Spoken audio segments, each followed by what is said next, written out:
پیارے طلباء و طالبات، السلام علیکم۔ اس سے پہلے کے پیریڈ میں ہم نے ہڑپا تہذیب میں معاشی حالات کے بارے میں معلومات حاصل کی تھی۔ آج ہم پڑھیں گے سماجی حالات کے بارے میں۔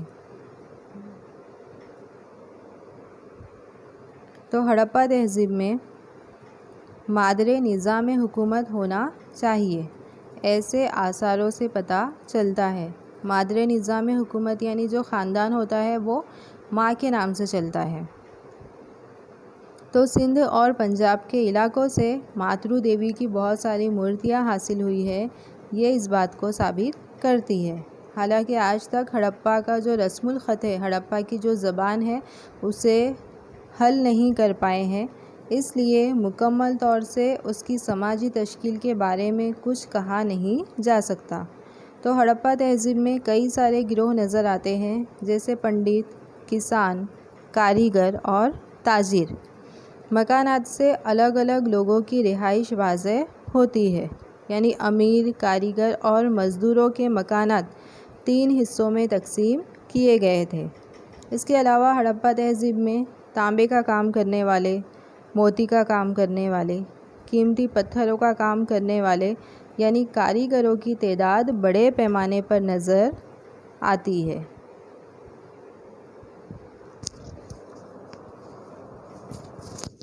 تو ہڑپا تہذیب کے لوگ کس طرح کا لباس پہنتے ہوں گے، یہ مورتیوں سے معلوم کر سکتے ہیں۔ مرد دھوتی جیسے کپڑے پہنتے، خاص کر سوتی اور اون کے کپڑوں کا وہ لوگ استعمال کرتے۔ عورتوں کی مورتیوں سے معلوم ہوتا ہے کہ وہ بھی دھوتی یا اسی طرح کا کوئی لباس پہنتی ہوگی، لیکن یہ لوگ سوتی کپڑے کا زیادہ استعمال کرتے تھے۔ اس کے علاوہ سوئی ٹاچنی بھی یہاں سے حاصل ہوئی ہے، جو ظاہر کرتے ہیں کہ یہاں کے لوگ بنائی اور کتائی کا کام بھی جانتے ہوں گے۔ تو ملے ہوئے آثاروں میں عورتوں اور مردوں کے بال بڑھے ہوئے ہیں۔ عورتیں اسے مختلف طریقوں سے باندھتی تھی۔ وہ لوگ زیور کے بھی بہت شوقین تھے، کیونکہ یہاں سے گلو بند، بازو بند، کان کی بالی، منکے، چوڑیاں اور موتی کے زیورات وغیرہ حاصل ہوئے ہیں۔ امیر لوگ قیمتی اور ہیرے اور سونے کے زیورات پہنتے ہوں گے، ایسا معلوم ہوتا ہے۔ اس کے بعد دیکھیں گے روحانی اور مذہبی زندگی۔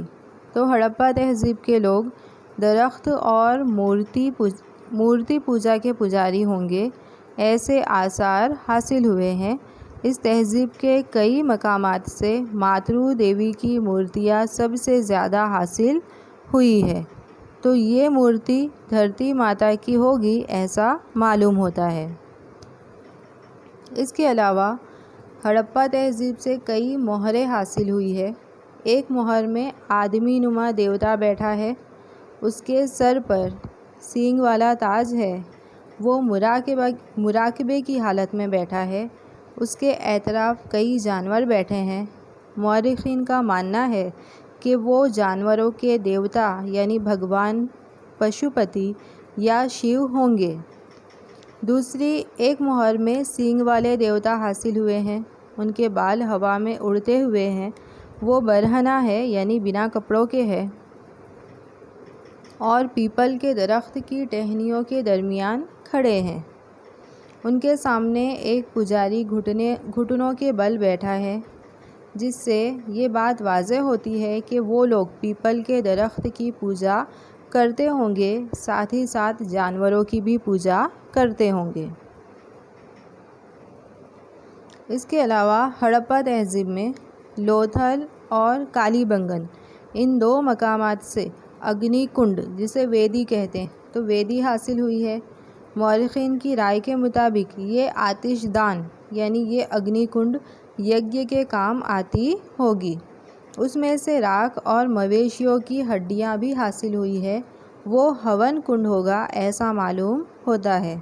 لوتھل اور کالی بنگن کے علاوہ دوسرے کسی بھی مقام سے ہون کنڈ حاصل نہیں ہوئے ہیں۔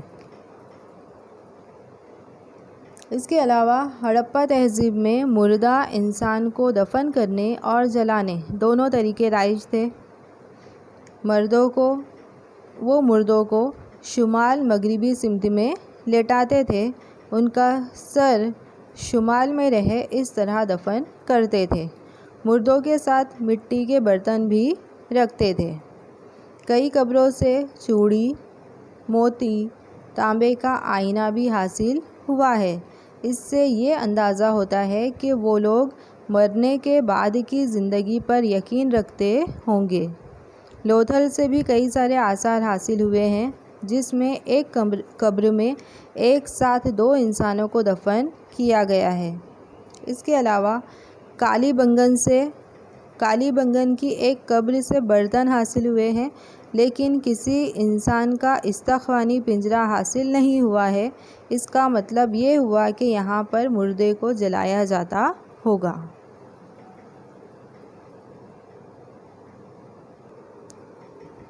اس کے بعد دیکھیں گے ہم ہڑپا کا رسم الخط۔ تو ہڑپا کا رسم الخط اب تک حل نہیں ہو سکا، لیکن وہ لوگ تعلیم یافتہ ہوں گے، یہ واضح ہے۔ ہڑپا تہذیب کے تقریباً تمام مقامات سے ایک ہی قسم کی مہریں حاصل ہوئی ہیں، جن پر نشان اور تصاویر کندہ کی گئی ہیں۔ تو یہ رسم الخط دائیں سے بائیں جانب لکھا جاتا تھا، اور ایسا معلوم ہوتا ہے کہ یہ رسم الخط تصویری تحریر کا ہوگا، یعنی تصویری شکل میں یہ لوگ لکھتے تھے۔ ان کی زبان، ان کی بولی کی کوئی معلومات حاصل نہیں ہوئی ہے۔ اس کے بعد ہم دیکھیں گے ہڑپا تہذیب کا خاتمہ۔ تو قبل مسیح 2350 سے قبل مسیح 1750 کا جو دور ہے وہ پخت ہڑپا دور مانا جاتا ہے، لیکن قبل مسیح 1750 کے بعد آہستہ آہستہ اس تہذیب کے آثار ختم ہوتے چلے گئے۔ شہری منصوبہ، فن تحریر، یکساں ناپ تول کا طریقہ، مٹی کے برتن میں یکسانیت جیسے اوصاف ختم ہوتے جا رہے ہیں۔ ان کی بستی کے علاقے بھی منتشر ہونے لگے، یعنی بکھرنے لگے، کیونکہ پخت ہڑپا تہذیب کے دوران ہڑپا کا جو علاقہ تھا وہ 85 ہیکٹر علاقے میں پھیلا ہوا تھا، جو بعد میں صرف 3 ہیکٹر میں ہی سمٹ گیا، ایسا مورخین مانتے ہیں۔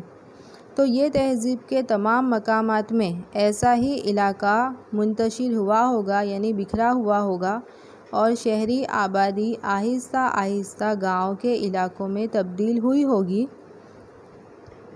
ایسا ہوا ہوگا، ایسا مورخین مانتے ہیں۔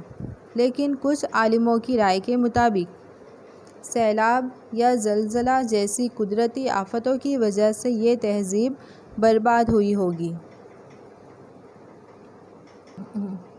تو زلزلے کی وجہ سے دریائے سندھ کے راستے میں رکاوٹ پیدا ہوئی ہوگی، جس کی وجہ سے موہن جودڑو جیسا بڑا شہر پانی میں ڈوب گیا ہوگا، اور اس طرح سے ہڑپا تہذیب کا خاتمہ ہوا ہوگا، ایسا مورخین مانتے ہیں۔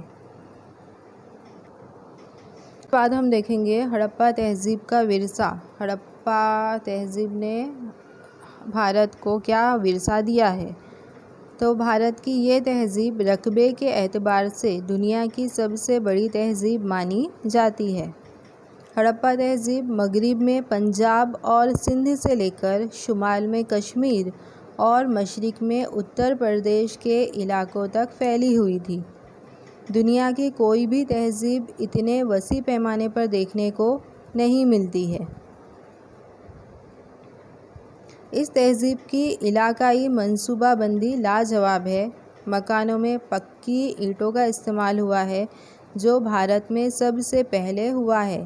اتنا ہی نہیں، ایسا شہری منصوبہ دنیا کی کسی بھی تہذیب میں نظر نہیں آتا۔ گٹر کا منصوبہ اس تہذیب کا زیور ہے۔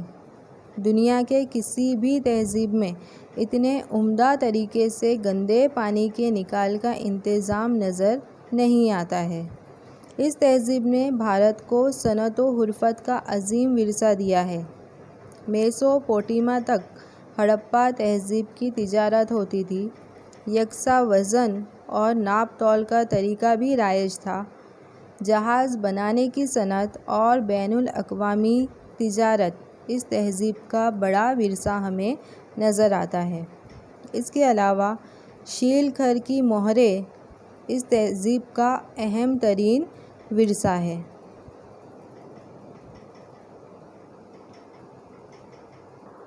تو یہ دوسرا سبق ہمارا یہاں پر پورا ہو چکا ہے۔